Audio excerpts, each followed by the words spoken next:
प्रेम अंधा भी होता है। एक लड़का था, वह काफ़ी गरीब था। उसके पास ना तो कुछ खाने को था और ना ही रहने को घर था। वह अपने दोस्त के घर रहा करता था। उसने एक छोटी सी कंपनी में पेंटिंग का काम करना शुरू कर दिया। धीरे धीरे उसके पास काफ़ी पैसे भी हो गए। बाद में वह काफ़ी धनी भी हो गया, लेकिन अभी भी उसके अंदर कुछ कमी का एहसास होता था। वह जब छोटा था तभी उसके माता पिता इस दुनिया से चले गए थे। उसने कभी प्रेम को नहीं जाना था। एक दिन जब वह अपने किसी काम से बाहर गया तो उसे एक लड़की दिखी जो कि काफ़ी अच्छी और खूबसूरत थी। उसको देखते ही इस लड़की को उस लड़के से प्रेम हो। वह काफ़ी देर तक उस लड़के को देखती रही। कुछ देर बाद वह लड़की वहाँ से चली गई। कुछ दिनों तक यह लड़का उस लड़की को खोजता रहा, लेकिन वह लड़की ना मिली। लेकिन नियति ने उस लड़की से इस लड़के को मिला दिया।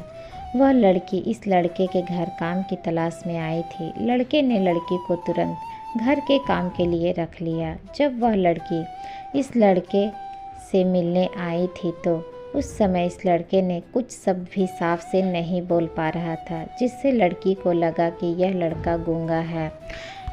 लड़का भी जान गया था कि यह लड़की हमें गूंगा समझती है। इसके साथ ही साथ यह लड़की समझ गई थी कि यह लड़का इस घर का नौकर है, ना कि मालिक है।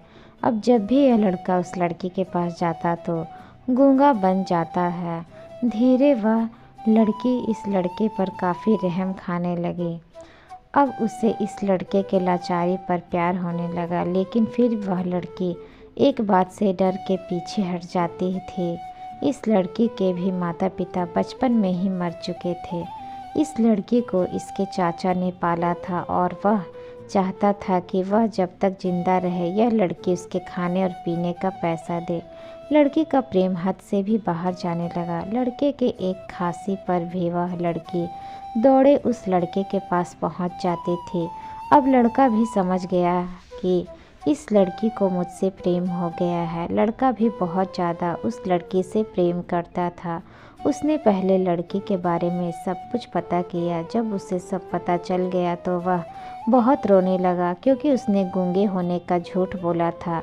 अब वह दिनों रात रोने लगा। लड़की अपने सैलरी में से लड़के के इलाज करवाने को कहती थी। एक दिन सुबह ही उस लड़की को पता चला कि वह लड़का हॉस्पिटल में भर्ती है। वह दौड़ते हुए जब हॉस्पिटल में पहुंची तो उसने देखा कि लड़का बेड पर बेहोश पड़ा है। उसके आसपास काफ़ी मशीन लगी हुई थी।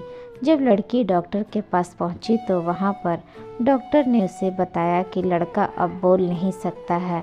उसने अपनी जीभ को कटाने की कोशिश की है। इसके साथ ही डॉक्टर ने उसे लड़की को एक पत्र दिया। उस पत्र में लिखा था, मैं एक काफ़ी धनी लड़का हूँ। जिस घर में तुम काम करती हो उस घर के मालिक मैं ही हूँ। लेकिन इसके साथ ही मैंने तुमसे एक बहुत बड़ा झूठ बोला है कि मैं एक गूंगा हूँ। अब इस झूठ का प्रायश्चित करने के लिए मैं ऐसा काम करने जा रहा हूँ। इसके साथ ही तुम मेरे घर में मेरे मैनेजर से पैसे को लेकर अपने चाचा को दे देना और एक नई ज़िंदगी की शुरुआत करना। अगर हो सके तो मुझे माफ़ कर देना, तुम्हारा दोषी।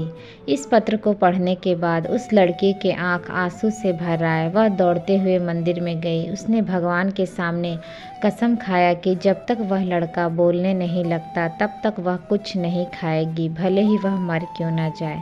इधर डॉक्टर भी उस लड़के के इलाज कर रहे थे। ईश्वर ने दोनों के मन की बात कबूल कर ली और अब लड़का बोलने लगा, लेकिन वह अपनी याददाश्त को खो गया।